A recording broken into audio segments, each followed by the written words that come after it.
वो रात मदीना की आम रातों जैसी नहीं थी। चांद आसमान पर था, मगर उसकी रोशनी में भी एक अजीब सा ठहराव था। गलियां खामोश थीं, हुआ साकत थी, और दिलों पर एक संजीदा कैफियत तारी थी। मस्जिद नबवी के करीब एक नौजवान अकेला बैठा था। उसके हाथ कांप रहे थे, आंखें बार बार भर आती थीं, और दिल में एक ही सवाल गर्दिश कर रहा था, क्या अल्लाह मुझे माफ करेगा? ये नौजवान गुनाहगार था, मगर बेहिस्स नहीं था। इससे खुता हुई थी, मगर वो इस खुता पर खुश नहीं था। वो नमाज पढ़ता था, रोजा रखता था, मगर एक गुनाह इसके दिल पर बोझ बन चुका था। हर रात वो अल्लाह से माफी मांगता, मगर दिल मुतमईन नहीं होता था। इसी लम्हे मस्जिद के दरवाजे से कदमों की आहट सुनाई दी। ये आम कदम नहीं थे। उन कदमों में वकार था, सुकून था और रहमत थी। ये रसूल अल्लाह थे। नबी करीम नौजवान के करीब आए और निहायत नरमी से फरमाया, बेटा उस वक्त यहाँ क्यों बैठे हो?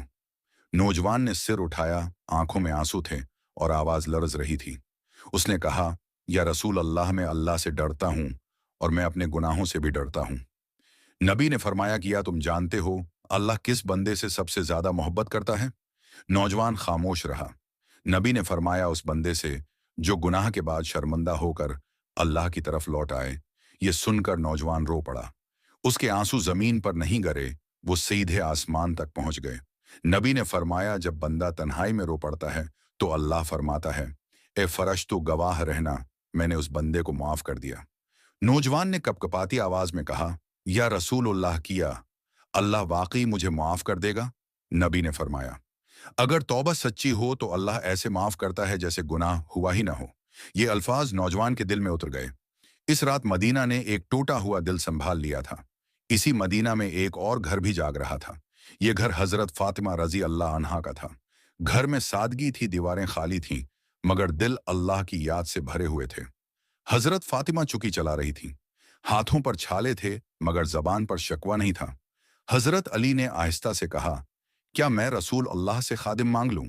हजरत फातिमा ने सिर झुका लिया, फिर कहा, अली, अगर हम सब्र कर लें तो शायद अल्लाह हमसे राजी हो जाए। अगली सुबह वो दोनों रसूल अल्लाह के पास आए। नबी ने उनके हाथ देखे, चेहरे की थिकन महसूस की और फरमाया, मैं तुम्हें खादिम से बेहतर चीज ना बताऊं? फिर नबी ने फरमाया, सोने से पहले 33 मरतबा सुबहान अल्लाह कहना, 33 मरतबा अल्हम्दुलिल्लाह कहना और 34 मरतबा अल्लाह अकबर कहना। ये दुनिया की हर सहूलत से बेहतर था। मदीना का मिजाज यही था। यहाँ दौलत नहीं, दिल बनाए जाते थे। इन्हीं गलियों में एक बूढ़ी औरत रहती थी, जो रोज रसूलुल्लाह को तकलीफ दिया करती थी। एक दिन वो नजर न आई। नबी ने पूछा, वो औरत कहाँ है? पता चला वो बीमार है। नबी उसके घर गए। बूढ़ी औरत हैरान रह गई। उसने कहा, आप बदला लेने आए हैं? नबी ने फरमाया, नहीं, मैं इयादत के लिए आया हूं।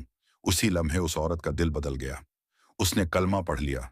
यही इस्लाम है, जो तलवार से नहीं, इखलाक से दिल फतह करता है। वो नौजवान अब फज्र की अजान से पहले मस्जिद आ जाता था। उसके चेहरे पर खौफ नहीं, उम्मीद थी। वो कहता था, मैंने सीख लिया कि अल्लाह मायूस नहीं करता। अगर तुम थक गए हो, अगर तुम गुनाहों के बोझ में दबे हो, अगर तुम समझते हो कि वापसी मुमकिन नहीं, तो मदीना की उस रात को याद करो, जहां आंसू कबूल हुए, जहां सब्र को इज्जत मिली और जहां अल्लाह की रहमत ने दरवाजा खटखटाया। अल्लाह के दरवाजे कभी बंद नहीं होते, हम खुद रख जाते हैं। अगर आज तुम लौट आओ तो अल्लाह तुम्हें कल से बेहतर बना देगा। आमीन।